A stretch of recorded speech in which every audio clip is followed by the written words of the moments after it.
So hello and welcome all of you to Easy Electrical.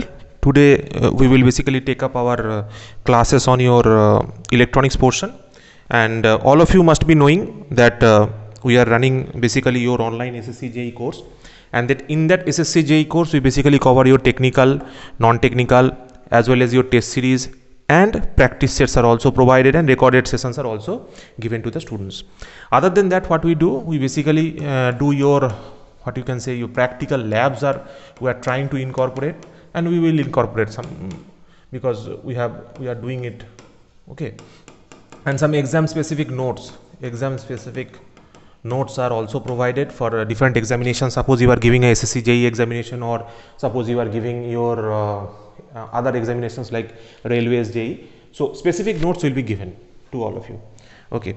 So coming to today's topic, that is on electronics, and we have taken the part diode. And in the diode part, let's check our first question. If a diode is reverse biased, the sudden increase in the current is increase in current is attributed to. Why the sudden increase in current occurs? Because of the two main reasons. If in the reverse bias condition, that is your Zener breakdown and your avalanche breakdown, both are the reasons because of it happens. So either A or B will be your option. Okay, that is the main reason why it happens. Now coming to the next question. The next question gives us the temperature coefficient of the forward bias voltage drop across the PN junction is. So this is a very simple question. For a semiconductor, we know the temperature coefficient of resistance is negative. So similarly here also it will be negative. Now the next question. The barrier potential depends on which of the following factors? Basically barrier potential is what? Suppose I am drawing here one PN junction diode like this. Suppose this is a PN junction diode. Okay, this is P, this is N. We all know that in the PN junction diode, whenever there is a junction, here there is a barrier of voltage difference, that is we can observe. That means due to the charge differences, that means one side there is a excess amount of positive charge and the other side there is a excess amount of negative charge. So there is a potential gradient what we can observe here. We can observe a potential gradient here. Okay, this gradient is basically your barrier voltage or voltage V. So it basically depends upon what your type of semiconductor, your amount of doping, as well as your temperature. So all the options will be all of the above options will be your correct options. Now coming to next question. The reverse saturation current that flows in a diode is of the order of. What is the reverse saturation current? So if I just plot the V versus I characteristics, you observe that in the forward direction something like this happens. In the reverse direction what we found is like this, something like this happens. So this small amount of current is basically called as your leakage current or reverse saturation current, and this reverse saturation current is basically of the order of microamperes. Okay, in microamperes you will get this. If you reverse bias a diode, this minimal amount of current will flow. Now coming to next question, resistivity of a pure silicon. Basically this is a database question. Okay, certain SSC JEE questions are like this, and I don't like certain questions where data is there. You just keep in mind that this is 6,000 ohm centimeters. Okay, not more than that, not less than that, like that. So next question is, a PN junction diode is basically a. Okay, basically electronics is nothing but a switch. So in PN junction diode, a junction diode is basically an uncontrolled switch. Suppose you have asked give an example of a control switch. So an SCR is a control switch. Okay, 4-layer device, we have a gate, we can control the whatever the switching is there, we can do that. And if we use diac, right, like diac, in a diac is basically a bidirectional switch. Both the terminals can be alternated, but in case of PN junction diode, we cannot do that. Okay. Now coming to next question, at room temperature an intrinsic germanium crystal will act as a, basically at room temperature if you use a germanium crystal, it will basically work as a what? It will work as an insulator. Similarly it will not allow the current to flow. So the closest to we can get here is a insulator. Okay, because if you see the band gap diagram, okay, this is your conduction band and this is your valence band. Basically for the germanium or silicon, whatever you do, around 6 electron volt of band gap you will observe. So this is far closer to an insulator rather than a conductor. In case of conductor, these two bands are basically your collapsed. And if you get into the insulator case, in insulator what happens is this range is far more, that is 15 electron volt you can get, but it is closer to a insulator. The rectifier efficiency of half wave rectifier, you need to keep in mind 40.6%.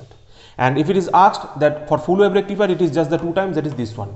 If it is asked what is the rectifier efficiency of full wave rectifier, the full wave rectifier efficiency will be 81.2%. Okay, that's thing you need to keep in mind.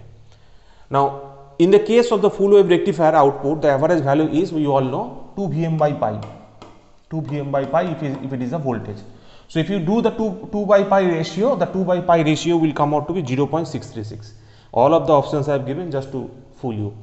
So just keep in mind this thing, that in certain problems they will give 2 by pi format, or in certain cases they will give 0.636 format. Okay, this question is very much useful, and in every examination they ask this type of questions, right?